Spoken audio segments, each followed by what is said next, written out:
공동체의 성경 읽기 가족 여러분 반갑습니다. 이제 날씨가 조금씩 싸늘해지면서 우리의 몸도 마음도 추워지는 계절입니다. 이러한 때에 더욱더 우리가 또 말씀에 가까이 함으로 우리의 날개를 펴고 어깨를 펴고 또한 이 땅을 살아가는 저희들 되기를 소망합니다. 이번 주간에 저희는 히브리서, 야고보서, 그리고 베드로 전후서와 요한 1, 2, 3서, 유다서까지를 함께 읽게 됩니다. 먼저 히브리서는 AD 64년부터 68년까지를 저작 연대로 보고 있습니다. 기록 목적은 하나님께서 약속하신 메시아이신 예수 그리스도와 그 복음을 전하는 것을 내용으로 하고 있습니다. 저자에 대해서는 정확히 밝혀진 것은 없습니다. 히브리서를 크게 세 부분으로 나누어 볼 수 있습니다. 먼저 1장부터 4장 13절까지를 우월한 그리스도에 대한 내용으로, 그리고 4장 14절부터 10장 18절까지를 그리스도의 사역에 대한 부분으로, 그리고 10장 19절부터 13장 25절까지를 그리스도 안에 살아가는 성도들의 능력에 대한 내용들로 나누어 볼 수 있습니다.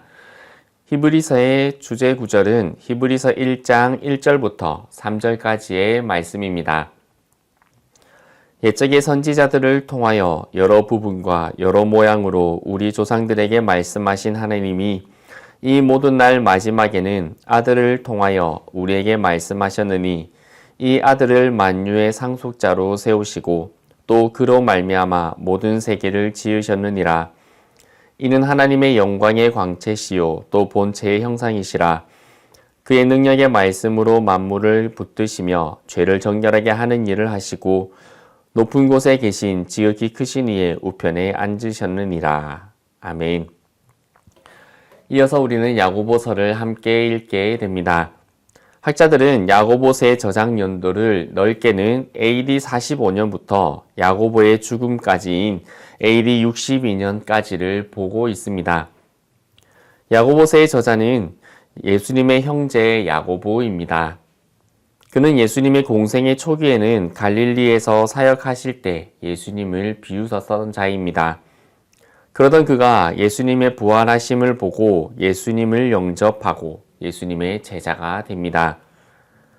그리고 교회의 기둥으로서 그는 예루살렘 교회를 세우는데 큰 일을 감당합니다. 베드로가 예루살렘을 떠난 후 예루살렘을 지도하는 지도자로 자리 잡게 됩니다. 그래서 나중에 바울로부터 교회의 기둥이라는 말을 듣게 되고 야고보는 AD 62년경에 순교를 하게 됩니다. 이어서 베드로 전서입니다. 로마의 박해 가운데에 교회를 향한 핍박이 점점 거세지고 네로의 통치 시대가 되어지자 그리스도인들을 향한 핍박은 유대 지경을 넘어서 확대되어 갑니다. 이와 같은 환란의 시대에 하나님께서는 베드로를 준비시켜 주십니다. 베드로는 그의 첫 번째 서신을 약 AD 63년부터 64년경 네로의 박해 시기에 쓰게 됩니다. 주요 내용으로는 고난을 견디라는 내용을 담고 있습니다.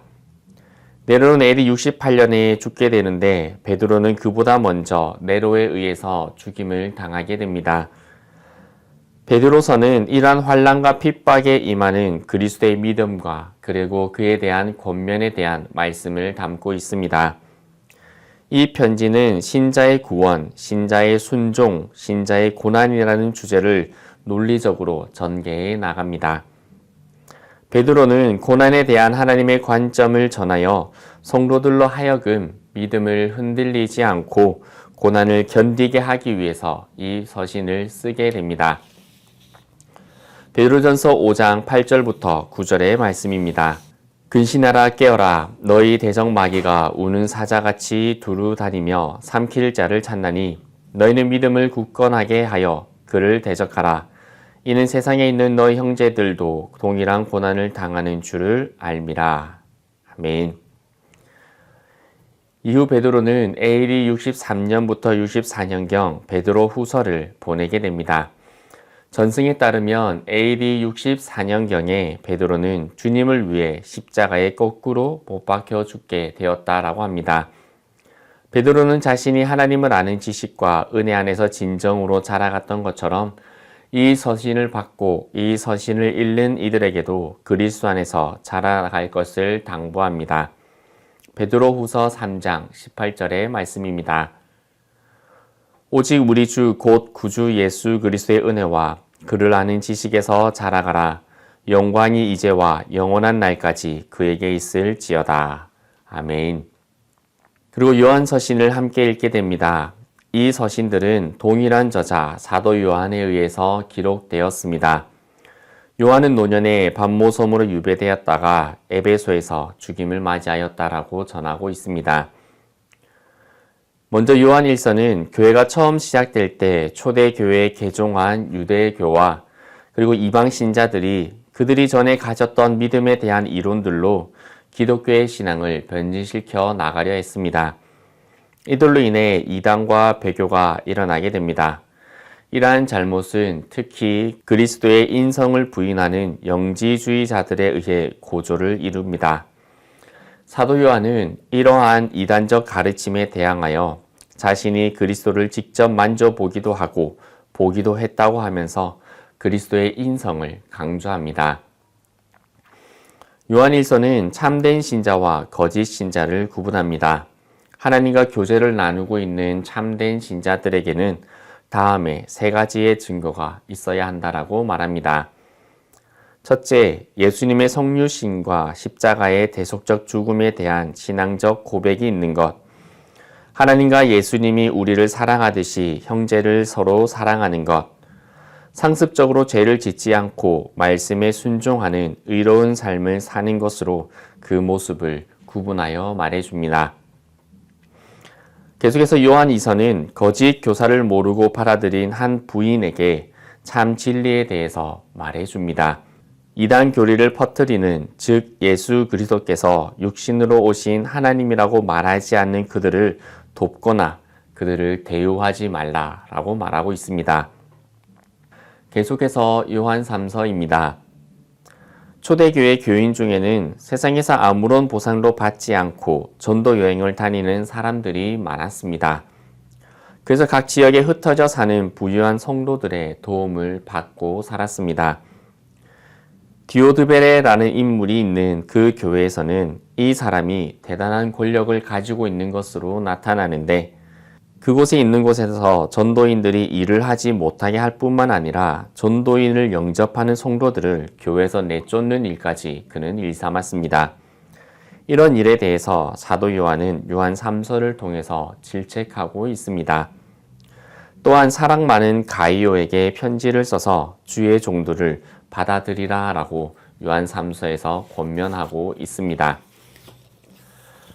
마지막으로 우리는 유다서를 함께 읽게 됩니다. 유다는 예수님과 야고보의 형제였습니다. 그는 예수님의 형제였음에도 불구하고 자신이 예수님의 종이라는 사실 외에는 예수님과의 다른 특별한 관계를 내세우지 않습니다. 그는 처음에 예수님을 믿지 않았으나 결국 하나님의 아들이신 예수님의 본 모습을 깨닫고 예수님을 받아들이게 됩니다. 유다가 목회하는 공동체에 은밀히 들어온 몇 사람들이 은혜를 세교거리로 바꾸고 그리스도의 신성을 부인하는 이단 가르침을 퍼뜨립니다.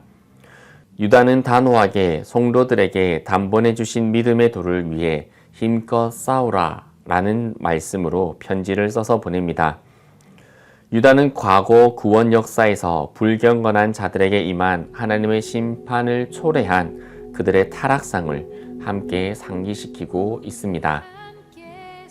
이번 한 주간 서신서를 읽으며 개인과 그리고 공동체의 신앙을 지키기 위해 사도들이 어떻게 권면했고 무엇을 질책했으며 어떤 모습을 칭찬했는지를 기억하기를 원합니다.